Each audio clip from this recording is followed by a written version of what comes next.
Shadows of the Future by Storm Queen 873. Chapter 8. Obi-Wan stood beside Qui-Gon in the cockpit of the ship, with Anakin peering over the pilot's shoulder in an attempt to get a better look at Coruscant. Thankfully, neither the pilot nor the co-pilot were the one who told Anakin off about asking questions, so the boy was free to talk as much as he liked. At the moment, though, talking was the last thing on Anakin's mind. He was too busy gawking at the gleaming planet before him. "Wizard!" Obi-Wan heard the boy exclaim, and he allowed himself a small smile. "Happy he's enjoying himself, Padawan," Qui-Gon said along their bond, and Obi-Wan nodded a little, trying to remember how he'd felt the last time he and Qui-Gon had returned to Coruscant. Unfortunately, Obi-Wan could only recall his irritation over his master bringing Anakin along, and he strove to squash that memory. "And I'm glad we're not being shot at. Do you think it would be too much to hope for a safe landing?" he said back, and heard Qui-Gon's chuckle through their link. "Still don't like flying, do you, Padawan?" Qui-Gon asked with a wry twist to his lips. "I like flying, Master, as long as we're safe in hyperspace. It's what tends to happen once we're in normal space that I don't care for," Obi-Wan said, fixing Qui-Gon with a particularly annoyed look. "And I prefer to be in control of the craft, so you can quickly respond to any disasters that might occur." Qui-Gon finished, and Obi-Wan looked back to the planet. "But I sense there is something more that is bothering you, my Padawan." That observation was always a statement, and came paired with the unspoken command for Obi-Wan to share his problems. "It's about Anakin, Master," he began, his gaze drifting the boy. "What about him? Have you noticed something during the time you spent together?" Qui-Gon asked, and Obi-Wan almost quirked an eyebrow impertinently at his master. Even though the other Jedi's mental tone was as calm as his face, Obi-Wan could sense a very faint flicker of annoyance that Qui-Gon was striving to release quietly into the Force. "I just wanted to know what was going to happen to him once we reached the planet's surface," Obi-Wan asked, curious too as why Qui-Gon would react as he was, and Obi-Wan felt Qui-Gon's annoyance grow. "He asked me about it a few days ago, and I told him not to worry about it." "And you did not take this to me immediately?" Qui-Gon asked, and Obi-Wan had to quickly shield his own flash of annoyance. His master's tone, though a touch snappish, should not have irked him so. "We could have discussed this then instead of now, when it is almost too late." "Forgive me for neglecting my duties, Master," Obi-Wan said in a manner he hoped was soothing, bowing his head and dropping his gaze to the floor. "I couldn't find you right after it occurred, and I felt I had to keep an eye on Anakin, as you were most likely advising the Queen, and no one else could be spared." There was a small pause of silence, broken only by the faint hum of machinery and Anakin's exclamations of delight. "I am not upset with you, Padawan," Qui-Gon said at last, uttering a small mental sigh. "The question you raised is one I have been struggling with for a while now. I did not ask the Queen to include him in her entourage, as I have already requested that she take Jaja, and I feel that I cannot ask for more. And Anakin happens to be a rather active child," Obi-Wan added, eliciting another mental sigh from Qui-Gon. "He would be bored to tears without the ability to explore everything to his heart's content, even if Padme were watching out for him." "Speaking from experience, are we?" Qui-Gon asked, a faint smile quirking his lips. "You did find us crawling around in the engine room, Master," he sent back. "It kept him out from under people's feet, and I knew he'd find it interesting." "True." Obi-Wan glanced at Qui-Gon briefly and lifted an eyebrow. "Master, is this your roundabout way of leading me to an answer of my own question?" "Obi-Wan, it looks just like you said!" Anakin's happy exclamation and playful tug on the sleeve of his robe jerked him from the conversation, and he smiled back at the grinning boy. "You three better go strap yourselves in for the landing," the pilot said, and Anakin gave a groan of disappointment. "You mean I can't watch?" "Afraid not, kiddo," the co-pilot said. "We've only got 3 seats up here, and we can't have you getting tossed around if the landing gets tough." Anakin frowned, pouting, even though he knew the man was right. He glanced up when Obi-Wan laid a hand on his shoulder, his frown fading, and Obi-Wan watched him sigh. "All right," Anakin said. "Maybe next time." "Come on, Annie," Obi-Wan said quietly, holding out his hand, and Anakin slid his into it as they left the cockpit. "Landings and takeoffs are the hardest part of flying. You know that." "Yeah," Anakin said with another sigh. "I had a feeling they wouldn't let me stay, but I thought I'd ask anyway."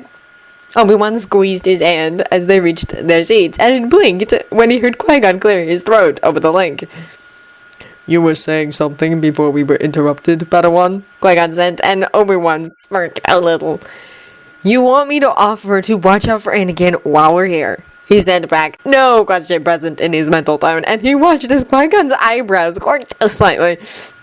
You really are growing more perceptive, Padawan. Or perhaps it's more impudent. Qui-Gon replied as they sat, buckling their safety belts, and Obi-Wan worked to restrain a grin. What can I say, Master? I've had the best role models, especially when you consider that one defies the Council every chance he gets. He jabbed, and Qui-Gon rolled his eyes. Cheeky little brat, Qui-Gon said, not without the customary rush of affection, and Obi-Wan finally grinned. I raised you for 12 long years, and this is the kind of respect I get. Only what you deserve, dear mastermind, Obi-Wan replied. Do you want to tell Anakin, or should I? Anakin, Qui-Gon said, answering Obi-Wan's question and drawing the boy's attention. Once we land, I want you to stick close to Obi-Wan until further notice. I've put him in charge of your care when I'm unable to look after you myself, which I'm afraid might be for a while. That's all right, Mr. Qui-Gon, sir, Anakin said, smiling. I don't mind. Good. A few short minutes and one relatively smooth landing later, Obi-Wan freed himself from his safety belt and the three of them made for the main hatch. Anakin was adjusting his backpack, nervousness curling into the force around him, and Obi-Wan threw him a reassuring smile. The hatch finally hissed open, and they marched down it easily, heading for the small welcoming party that stood a short distance away. When Obi-Wan saw who it consisted of, he froze. Palpatine! His mind hissed, a cold, sickening anger twisting in his gut. His vision narrowed on the aging man who stood prepared to meet them with a ready smile. Palpatine was dripping with wealth, just as Obi-Wan remembered, dressed in Naboo finery of a deep royal purple, the fabric cut from the richest silk credits could furnish. His cool blue gaze studied each of them in turn, settling on Obi-Wan perhaps a little longer than the rest, as Obi-Wan was most likely glaring at the senator. It took every shred of self-control Obi-Wan possessed not to snatch up its lightsaber and hack the man in two. Here was the man who had led Anakin into darkness, who had gobbled up rule of the Republic, who had ordered the armies to turn on the Jedi generals, and he could do nothing. Padawan? Obi-Wan started at Qui-Gon's concerned brush and realized that he was the only one not bowing politely to their greeters. Instead, he'd fixed Senator Palpatine with a steady stare when the man was returning while attempting to look confused. Is something wrong, Padawan Kenobi? The other member of the party asked, a man Obi-Wan dimly recognized as Supreme Chancellor Valorum. You seem out of sorts, young Jedi. Is everything all right? Obi-Wan could feel Qui-Gon's concerned yet calculating stare burning into his skin, and he forced himself to set aside everything he remembered. He released his anger, dropping his gaze in hopes that cutting off visual contact would make it disappear more quickly, and he dipped his head in a low, respectful bow. Forgive me, Chancellor, Senator, Obi-Wan said quietly, knowing they would hear. I fear my latest bouts of insomnia have indeed made me rather unwell. I have it by myself, and I apologize for my disrespect. That's all right, Padawan, the Chancellor said with a warm smile, and Obi-Wan stepped aside when he sensed the Queen and her party were descending the ramp. He took his place to Qui-Gon's right, with Anakin moving to stand on his right, and he loosed one of his hands from his sleeves so that he could offer it to the boy. Anakin took it and squeezed it gently, giving him a concerned look. You seemed really angry about something, Anakin whispered up to him as the Queen greeted the Chancellor and Senator Palpatine warmly. You sure you're okay? A valid question, Obi-Wan. Qui-Gon's mental voice rumbled through the bond, and Obi-Wan couldn't help the sigh that escaped. What happened just now? What in the world could make you so angry? I'm all right, Annie, he whispered back, squeezing the boy's hand gently in return. I'll tell you about it later. Was I glaring at anyone? Obi-Wan asked, and he sensed Qui-Gon's frown at the strange question. What are you aiming at, Padawan? No, you were not glaring at anyone, but all of us could sense your anger. Even Anakin, who hasn't even been properly trained. An unexpected burst of relief filled Obi-Wan, and he drew a deep, calming breath. Master, I'll explain when I share those visions with you. Qui-Gon glanced at him sharply, his blue eyes narrowing. I grow tired of this, Obi-Wan. Those visions have become an excuse for every action I find disturbing. Such anger is dangerous. You know that. Better than anyone, I'm willing to bet. Obi-Wan thought, ignoring the rest of Qui-Gon's lecture, and he earned himself a sharp mental swat. What was that, Padawan? Obi-Wan gritted his teeth and drew another deep breath. When he released it, he blew out his mounting frustration, quiet calm replacing the emotion. Nothing, Master. I was simply thinking about your warnings and reflecting on my actions. Of course you were. Qui-Gon sent back sarcasm dripping from the words, and Obi-Wan half expected "and I'm the king of Hoth" response to follow it. Then would you mind telling me the conclusions you came to? Stars! Was this how Anakin had felt whenever Obi-Wan had started in on another lecture about controlling one's emotions? I will meditate on this once we reach the temple, Master. There is no excuse for my slip, and I apologize for disrespecting you through my actions, he said, along with a healthy dose of remorse that he didn't quite feel, and he sensed Qui-Gon stumble a little. Just as Obi-Wan had expected. He knew that if Anakin had fed him a line like that, he probably would have been in shock for a week, or demanding that Anakin have his head examined. After all, Padawans weren't supposed to willingly volunteer for meditation. That is, well, a mature response that I had not expected, Obi-Wan, Qui-Gon said, not bothering to hide his surprise. And, Master Jin, the Chancellor's voice broke into their conversation, and Obi-Wan watched his master start a little before finally focusing on the man. Yes, Chancellor? Don't think you've escaped, Obi-Wan. We will discuss this later, whether you like it or not, Qui-Gon said before giving all his attention to Chancellor Valorum, who watched the Jedi curiously. Obi-Wan, in the meantime, glanced after the party that was heading for an air taxi, his gaze locking onto Senator Palpatine's retreating form. This time, Obi-Wan successfully wrestled his anger into the Force before he gave Qui-Gon any reason for alarm. He then reached out mentally to carefully probe the edges of the Senator's presence. As powerful in the dark side as the man had been, he surely would have had trouble masking it. Right when Obi-Wan caught the flash of the evil he was searching for, Palpatine's body went rigid and he turned, his gaze flicking to the Jedi. Obi-Wan gazed back at him, remaining utterly calm even when the Senator's gaze locked with his. Silly little Jedi, the Force whispered, a deep chill brushing up against Obi-Wan. He slammed up his tightest shields so forcefully that Qui-Gon started the Elder Jedi's sentence, jerking slightly. What were you seeking? What proof did you hope to find? Obi-Wan felt his jaw tighten, but otherwise he remained serene. Yet when the Senator's gaze shifted down, his eyes undoubtedly falling on Anakin, Obi-Wan couldn't help tensing. I won't let you have him, Sith, Obi-Wan thought, watching Palpatine's gaze drift back to him. Obi-Wan almost stepped in front of the boy to block him from sight, but he remained absolutely still. I won't let you corrupt him like you did before. After what seemed like an eternity, Senator Palpatine turned away and slid into the air taxi, the door slamming shut behind him. Obi-Wan felt himself relax as they flew away, and only once they were completely out of sight did he lower his shields. It still wasn't much, however, as his suspicious side was not willing to take any chances. It was then that he realized that Anakin had a death grip on his hand, and his gaze snapped to the boy in concern. Annie? He whispered, as Qui-Gon and the Chancellor were still talking. What's wrong? You're shaking. Cold. The boy whispered, dropping Obi-Wan's hand so he could rub his upper arms vigorously. So cold. Obi-Wan quickly knelt before the boy to draw him into an embrace, lending Anakin some of his body heat. The boy shivered against him, his body trembling like a leaf and his teeth chattering. Obi-Wan did a quick scan, only to find nothing out of the ordinary, and he frowned. Annie? What happened? He asked quietly and felt the boy shrug. Don't know, Anakin whispered back, his teeth chattering less.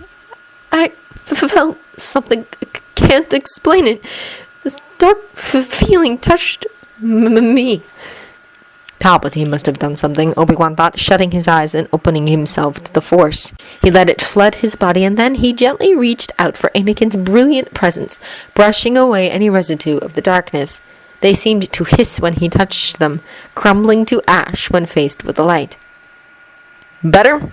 He asked once he'd finished, and Anakin nodded, looking surprised that his shivers had stopped. What did you do? Anakin, Obi-Wan. Qui-Gon's voice broke into their conversation, and Obi-Wan glanced up to find his master frowning down at him. I was going to tell you that we need to leave for the temple, but I suppose I should ask what happened first, he added, fixing Obi-Wan with a stare. Anakin was cold, Master, Obi-Wan said as he stood, taking hold of Anakin's hand once more. Didn't you feel the darkness that brushed up against us? I did, Padawan, Qui-Gon responded, his frown softening as he thought. And it is our duty to report it to the council. Now come. All three bowed respectfully to the Chancellor before entering another air taxi, and Qui-Gon gave the droid pilot their destination. Previously forgotten, Anakin, who'd been buckled in the seat between the two Jedi, began to crane his neck to peer out at everything. Sensing the boy's disappointment at being unable to see anything, Obi-Wan reached over and undid Anakin's safety belt. Slightly surprised when he didn't sense a flash of alarm from Qui-Gon, he drew Anakin into his lap, which allowed the boy a perfect view of the passing city. Master? Qui-Gon queried, concerned, and he tapped ever so gently on Qui-Gon's shields. Wow! Did you see that, Obi-Wan? That guy was at least 3 meters tall! How does he get into buildings? Anakin said, interrupting any response Qui-Gon might have made. Obi-Wan, however, was beginning to feel distinctly unnerved by the dead silence over the pond, and he quickly thought of a way to keep Anakin from interrupting too often. How about we play a game, Annie? Obi-Wan said, remembering something he'd seen a family do during a long transport ride. And the boy looked up at him with a grin. The temple is still a ways off, so I think we'll have plenty of time to play. Sure, Anakin replied enthusiastically. What do you do? What are the rules? It's called the Arbesh game. And what we do is hunt for words on street signs or advertisements that start with the letters of the alphabet. For example, we start by looking for a word that begins with Auric. And once we find one, then we move on to one that starts with Besh, he said, watching Anakin consider the rules. The one who finds the words the fastest is the winner of the round, and the one who finds the most overall words is the winner of the game. Think you can beat me? You're on! Anakin said, his gaze snapping to the window. Ha! Annie! Bothin, he said, sensing Anakin's flash of disappointment. And there's Coruscant. That's 2 for me. Master, Obi-Wan tried again. And he felt a heavy sigh roll through the pond. Is everything alright? Of course, Padawan, Qui-Gon finally replied as Anakin snagged 2 more points with Digger and Eggs. Obi-Wan got the next one, however, with Fresh. Considering I feel like you're hiding something that I really ought to know, we just brushed up against the most powerful Dark Force I've ever sent, and you just lost control of your temper in a way you haven't since you were 12. If I left anything out... Obi-Wan threw Qui-Gon a surprised frown, completely missing Anakin's gleeful shout as he netted 3 more points. Master, all of this has a good explanation. One that I would absolutely love to hear! Qui-Gon snapped across the pond, his frustration and ire broadcasting easily, and even Anakin quit gloating when he realized that something was happening between the two Jedi. You have been dangling that excuse in front of me for everything, and I think it's high time I got some actual answers! No more promises to tell me when you're ready! Obi-Wan was glad he was sitting down, as he certainly hadn't expected his master's heated response. Anakin was tugging on his sleeve, and Obi-Wan blinked down at the boy, who stared up at him in concern. Yes, Annie? Which letter are we on? Krill, I think, he said, glancing between Obi-Wan and Qui-Gon with a small frown. Is something going on? Yes, Obi-Wan said, sighing a little. But trust me, you're better off not bothering with it. Master Qui-Gon and I are just trying to sort some things out. By the way, King, let's, and Mother. Oh, and no. What? Hey, I wasn't paying attention! Anakin yelped, spinning back to the window and frowning in concentration. There's an off, Annie, and a player. Not fair! Where are you finding this stuff? Obi-Wan chuckled slightly and let his consciousness drift back to the pond where Qui-Gon waited. He could almost see the Jedi Master with his arms folded over his chest, tapping a finger against his bicep rapidly, and his face molded into the stoniest expression possible. The part of Obi-Wan that had always remained Qui-Gon's Padawan cringed and nearly fell to the ground, begging for forgiveness, but the rest of him merely sighed. If I didn't know your Force presence as well as I do, Obi-Wan, I would swear you were a completely different person. Qui-Gon sent his tone dark with irritation. What? am I going to do with you? You argue with me, something you did do before I grabbed you, but never over anything this important. You willfully ignore my commands, and then you go and do something I never expected from someone as well trained as you are. Your behavior is disturbing, Padawan, and I want answers. Obi-Wan sighed again, leaving Anakin to search for Quick on his own. Master, I want you to look at me. Obi-Wan, Qui-Gon started huffing in frustration, but Obi-Wan stunned the Jedi Master into silence with a sharp look. I mean it, Master. Look at me. Really, look at me. Look at my Force presence and tell me what you see. I'll drop most of my shields, so you'll be certain that I'm not tricking you in any way. He could feel Qui-Gon grudgingly comply, the man's curiosity overruling his irritation at being ordered around by his own apprentice.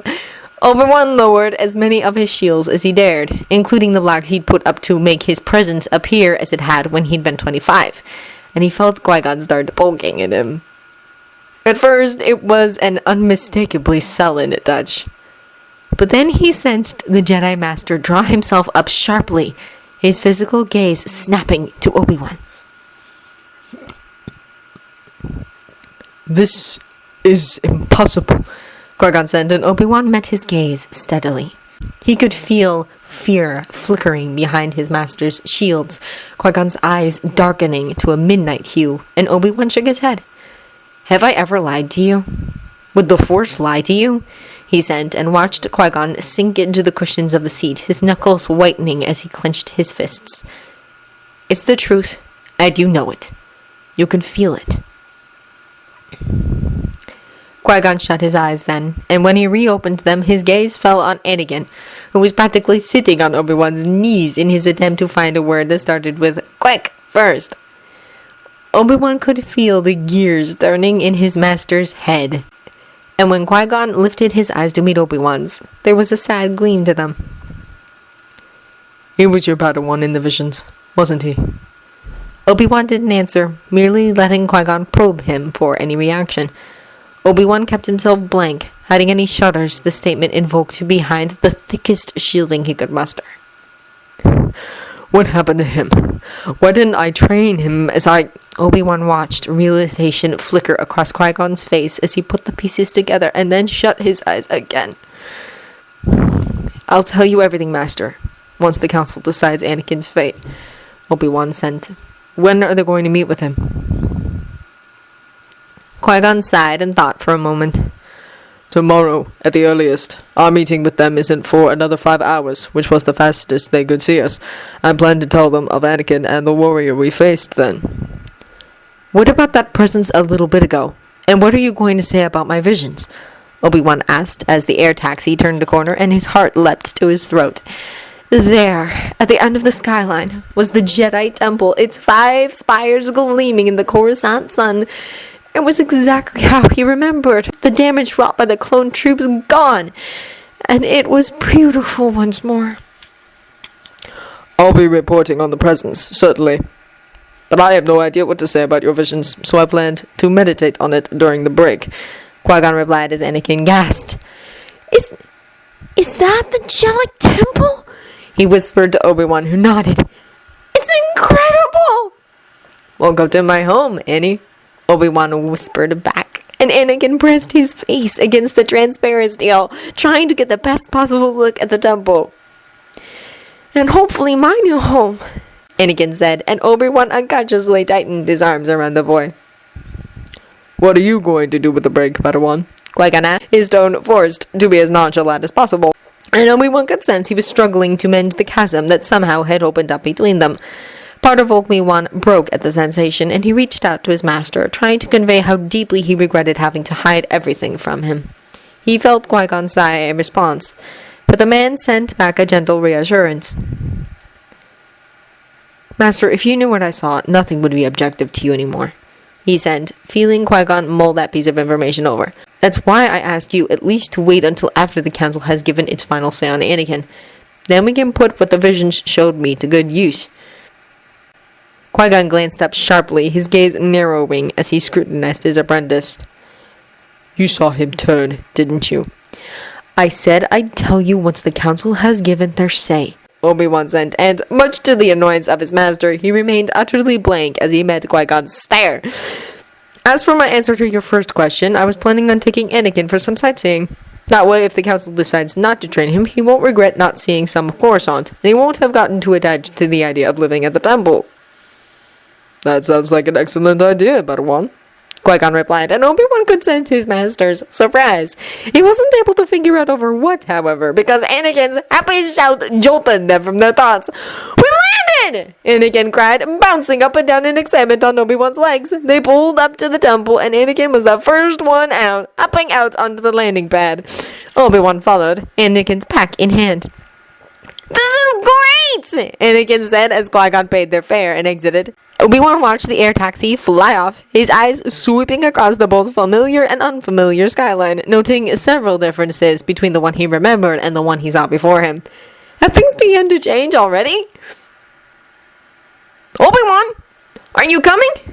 He glanced down at the tug on his head and smiled when he found Anakin beaming up at him. "Of course, Annie. Let's put your stuff down, and then I thought we could go explore Coruscant for a little while. How does that sound?" Anakin's eyes widened at the suggestion. "Absolutely wizard!" "Are you hungry, Annie?" he asked as they started up the wide stairs that led to the main temple doors. Qui-Gon was already at the top waiting for them, and Obi-Wan swore he saw a small smile cross his master's face as he watched them. They must have got a pretty funny picture, he thought, a little boy practically pulling a full-grown man up a flight of stairs. "When am I not?" Anakin responded, taking on his hand to make him go faster. "Good, because I know you'll love where we're going for lunch." The afternoon Coruscant sun crept along its path, shining brightly on the planet. Tourists, residents, smugglers, businessmen, all types of people walked the streets of the city, chatting, planning, laughing, teasing, and generally enjoying themselves. The light touched as much as it could, brightening the atmosphere, but there were some places its shooting rays couldn't reach. High above the general populace, two shadows met, their combined presence driving a chill into the air. "Forgive my failure, Master," the taller shadow hissed, dropping to one knee before the shorter, darker shadow, who stood in silence for a good while, studying the other. "It is forgiven," the second shadow rasped at last. "Our enemy is resourceful and extremely adept at running." "Then your new orders, my master?" the first shadow asked promptly. "Yes, I did mention something about a new target, didn't I?" the second shadow mused. "Rise, my apprentice, and walk with me." The first shadow complied quickly. "The Queen is playing into our hands. She need not be worried about until the next stage begins." The first shadow remained silent, waiting for the next part. "Now tell me, have you ever heard of a Jedi named Obi-Wan Kenobi?" "He is a Padawan, my master, apprenticed to Qui-Gon Jinn," the first shadow responded. 25 standard years old, he went unclaimed as a Padawan because of his temper, until it was almost too late. Mediocre skills in negotiation, healing, lacks any skill at flying. Excels in saber compared to his age mates, but far from any truly acceptable level. Overall, a general weak Jedi. "And if I told you he was the new target?" The first shadow didn't bat an eyelash. "What do you wish done, my master?" "I sense that there has been a great shift in him. His force presence now runs more deeply than all but 2 of the Jedi on that pathetic council, and I believe he is easily the equal of one of them." The second shadow said, a small smile twisting his lips. "Bring him before me, relatively unharmed, so that I might speak with him. He sees more than a normal Padawan should, finding darkness where others do not, and I would like to know why." "Is he truly that dangerous, master?" Another twisted smile. "He is a potential threat, my apprentice. If it turns out to be nothing, you may kill him as you wish. But if it does not," the smile grew, "I intend to unlock his secrets. I sense he might hold the key to my final goal."